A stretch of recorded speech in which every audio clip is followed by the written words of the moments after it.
So again, if there's any questions, I want to make sure I address whatever concerns you may have that will help best your students, or maybe best help your teachers, or whatever.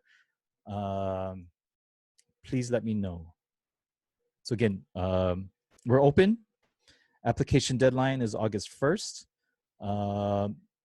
Common things that we see is students are being charged an application fee, which tells me they had selected the wrong campus when they started the application process. Another is they might have selected non-resident as the application type. And so if they are on the fence of whether if they're a resident or not, just safe to have them select resident, and later we'll decide based how they answer the application to charge the $20 non-res app fee. But in the beginning, so that we can move the app through, have them select resident as the application type, and then move forward. If you could encourage your students to also complete the standardized exam portion and the math and English portion in the application, that would help a lot. As you all know, our testing center is closed because of social distancing. But there are going to be changes hopefully soon with Acuplacer being online by appointment only, but those details have yet to be worked out. So once that is done, I'll let you folks know. But if we could lean on their like SAT scores, ACT scores, math, English, and high school GPA, that may help like a good chunk of your students as they consider the CCs as an option, and then figuring out where to place them for math and English. There's going to be, I've heard you folks about the PSATs, and I've sent multiple inquiries to the UH system, and they are looking into it. But as of today, there's really no movement on using PSATs for placement, and this is mainly for the dual credit kids. But again, when the students are applying, please have them put all that stuff in, and also in addition to their social security number. Since our office is shut down, we don't have a mechanism to safely input that information. And so I just had an email this morning from our UH security team. And so they're saying the best way to have students send stuff like SSNs or even their tax information is through UH file drop. And if you actually Google this, it'll come up the UH file drop. I believe there's an option for non-UH people to send that sort of information, security information out. Okay. Questions? Anything? Oh, Sheldon. Yes. I know that Leeward for the early college classes is waiving the placement tests for many of their courses to qualify. Mm-hmm.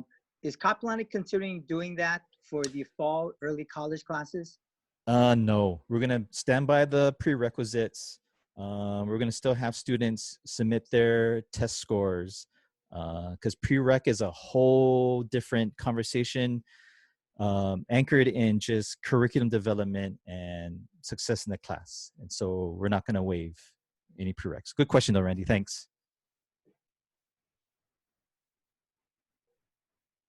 Anyone else? Okay, I'm going to hand it over to Christy. She's going to talk to you folks about online learning. And so again, I'm going to be monitoring the chat room. I can maybe try my best in answering some of the questions, but feel free to ask away. But here we go. And I'll introduce you to Christy.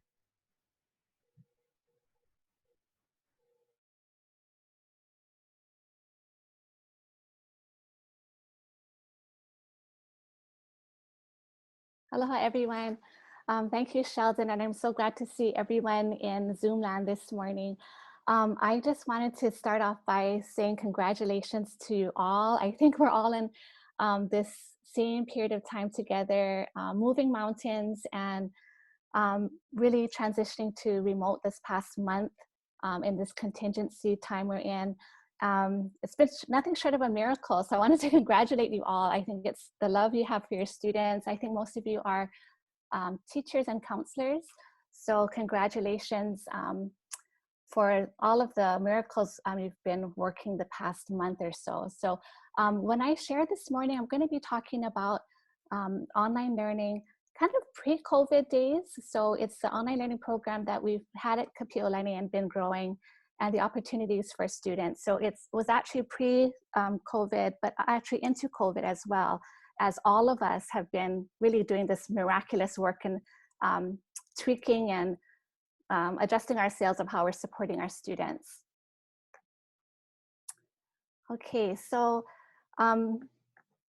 let's see.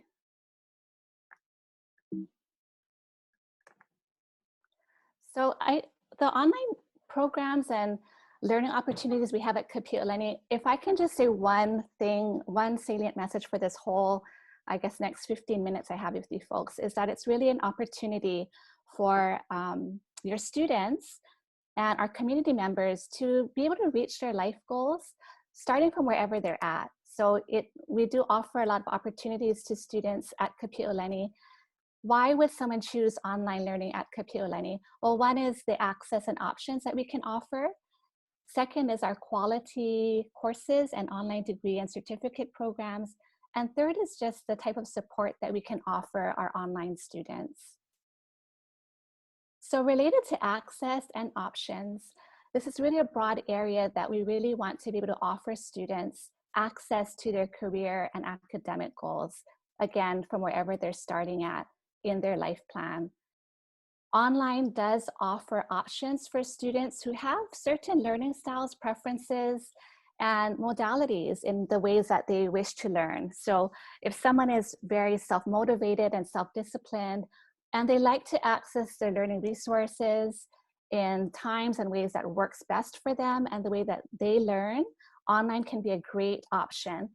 It also offers students different ways to engage and communicate with the learning material, with their instructors and classmates. Some students who are very shy in the in-person environment for whatever reason, some of them do really gel with the online format and feel much more comfortable engaging with the course and their classmates that way. And then it also provides opportunities for students who have different life situations they're dealing with. If they're working a lot of hours, perhaps with a more rigid schedule, a lot of our students are also caregivers. And some students also have health issues that may make it challenging for them to attend class physically on campus. So our online programs do offer the access and different options for students. We've seen some trends in the last few years. So as of spring 2020 semester, we have almost half of our students that are choosing to take at least one online class. So they may be taking an online class with in-person, but that's about half of our students this semester who are in an online class. About 11% of our spring 2020 students are taking only online classes. So these students are technically not setting foot on our campus in spring 2020. They're doing all of their learning online. And again, this is from before the COVID days when everyone is remote now. But 11% of our students were taking traditional online designed courses. And this is really speaking to a trend of continued growth in our online course and degree programs. So this is some data points here from the last 5 years taken every spring semester. You can see that overall our regular enrollment has declined, and we're not alone in that. That's pretty much been the trend locally and nationally for college enrollment. After a peak enrollment in the recession, it has declined kind of universally, but our online enrollment has stayed steady and even increased. So that tells us that there's a market and a demand for our online courses, and our students are choosing this modality to learn in more frequently in general compared to our regular general college enrollment. Secondly, we have a lot of quality built into our online programs. So quality in online instructional practices, there's a way of facilitating online learning that is connected with best practices, both at the federal and accreditation levels, as well as at the pedagogy level. So there are specific ways that instructors are really using practices that facilitate learning for students the best in online. There's also a course design feature. You know, if we make our courses and design them where they're easily navigable and expectations are clear for the student, that's attributed to better success in online experiences as well. Now, how do we support this? We do have an awesome instructional design team at KCC that really provides that great professional development support to our online instructors. So the training is so great, in fact, that it's been recognized both locally and nationally. It really relies a lot on empathy for the student. So the instructors go through an online training program and they get to feel and experience what it's like to be an online student themselves. And they do that while they themselves are learning these best practices in course design and in online instructional practices and facilitation. So it's a really great opportunity that our online instructors have for this type of training. We also offer quality online course offerings and quality degree and certificate programs. So we'll talk a little bit about that next. Going back to, our online course offerings, I also wanted to mention that we do have separate online courses. Like we talked about half of our students are enrolled in at least one online course. So students can weave in and out of taking online courses separately, but we also have packaged degree and certificate programs where students can take everything online if they would like to. So in terms of degree programs, we do have 6 degree and concentration programs that are offered completely online. So the bulk of that are offered in liberal arts. So we do have an AA degree specifically in Hawaiian Studies, which is going to be going online completely in fall 2020. We have the last of our instructors for that program that are going through the professional development training right now. And actually they just graduated, in fact, so awesome. We also students can also choose to take the liberal arts AA degree, the general AA degree, completely online. We also offer a concentration in business administration, family resources, and secondary education that students can choose to take completely online. And then lastly, we have an AS degree in information technology. Effective fall 2020, they can take all the courses for that AS degree program online as well. Regarding our shorter term certificate programs, we have 3 certificates of achievement in accounting and IT. Certificates of achievement are usually around 15 to 18 credits. They're going to be going live in fall 2020, where students can conceivably take everything online for that. And then we have 7 certificates of competence, and those are usually around 30 to 31 credits, I believe, that are offered. Most of them, again, are related to accounting and IT and in entrepreneurship. These certificates are nested in and laddered really nicely. So students can build on the certificate of competence, move on to the achievement, and then move on to the AS degree if they choose to in the future. So again, these are ways that students can do this completely online. Now moving on to our support for students online. So outside of curricular opportunities, we do have co-curricular and support programs that assist students to really try and help them to learn the best that they can in the online environment. So we do offer all of our college services that can be done remotely or online. They can, as you folks know, students can apply and register online. They can apply for financial aid and check their financial aid status online and communicate with our financial aid office. Students can academically plan online through STAR, so they can plan out their next sequence of courses till they graduate. They can do what-if scenarios. So if they're liberal arts students for now, but they decide, what if I want to go into culinary arts down the road or an AS in IT? What would that look like compared to the class I've already done? So students can really project for the future. They can look at their momentum. If they keep their same momentum that they're keeping right now, what is their projected graduation date? So that tool is there for students to do real customized academic planning. Students can purchase their books online through the bookstore. There's just a whole bunch of opportunities for students to get things done as an online student, as they would if they were in person. We also have a program that helps to prepare students to be successful in their online courses. We look at readiness and preparation factors that are connected with students succeeding in the online environment. So that orientation to online learning is embedded in many of our online classes with our awesome online instructors who incorporate that for a class assignment and class credit. And then moving on to academic and learning support that students can access online or virtually. We do have a wide array of library and learning resources students can access online. So journals, databases, educational videos. Our awesome reference librarians make customized online learning resources by class as instructors request it. So just like a plethora of support for the academics and the classes online. We also have a lot of tutoring and peer mentoring opportunities that are accessible online. We offer live writing, math, STEM tutoring. We have peer mentors who are doing workshops on college success skills. And as a CC student, everyone has access that's free to tutor.com. It's a national company that provides tutoring in other areas like economics, psychology, history, the list goes on. So that's available as well.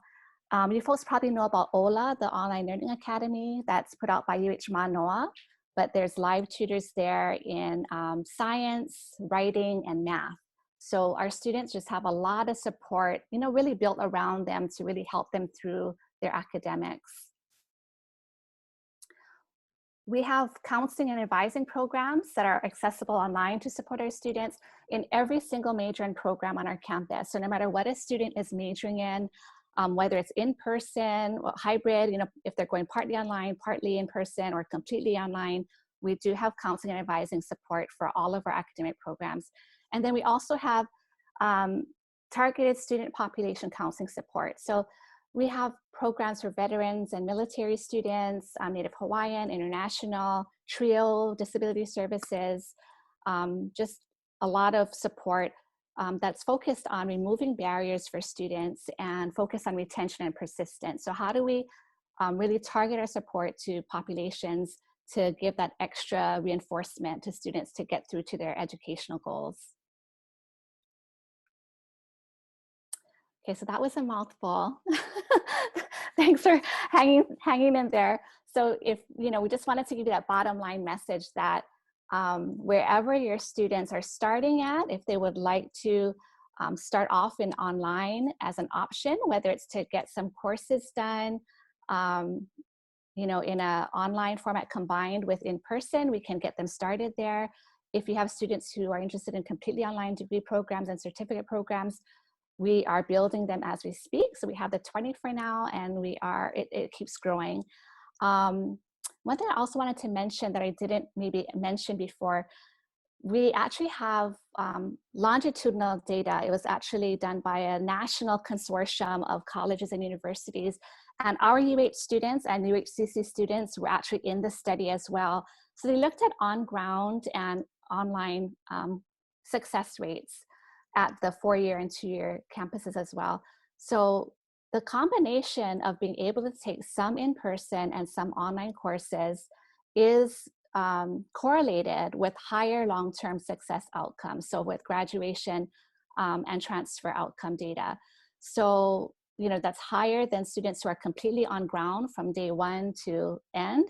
And it's also higher than students who are completely online. So that data was, I think, done for the past 5 years or so, but it is very powerful to think that, the online offerings of any of our campuses, and it goes the same for Kapiolani as well, that if you're given the opportunity to take online as you need to, based on your learning preferences or your lifestyle changes, being able to take online in your course of study at a college is directly linked to higher success outcomes in the end to help you to reach your goals, as opposed to like having to drop or drag things out. It does help you to reach your end goals more successfully.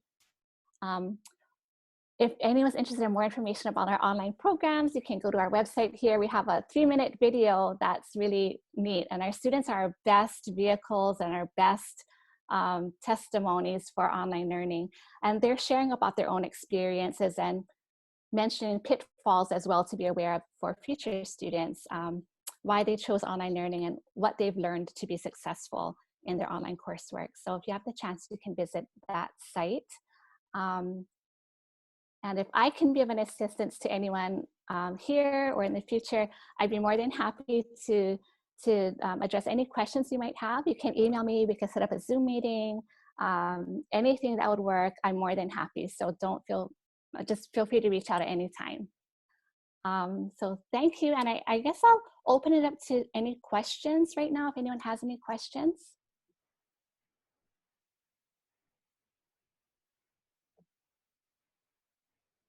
Oh, the process to apply for these online classes, would it still be the same as applying for regular admissions with regard to the application, of course, placement testing, meeting the prerequisites, even tuition? Great question. Yes, it is the same. So we all are, our classes that are online and in person, we follow the same process as the regular admissions process and registration process. And the same academic standards are in place regarding prerequisites. The rigor of our classes is the same, whether it's in person or online. The content is going to be the same in person or online. It's just the mode of facilitation that's different, and the way of learning is different. But those other things are consistent across the board. So yes, we do have the same requirements, same tuition, same admission standards, and registration requirements. So Randy, the way the students would pick their classes is rather than maybe selecting a face-to-face section, say something that says Monday and Wednesday, they'll pick something that says W, and that'll be their online class. Thank you. Okay. Great question. Any other questions or thoughts?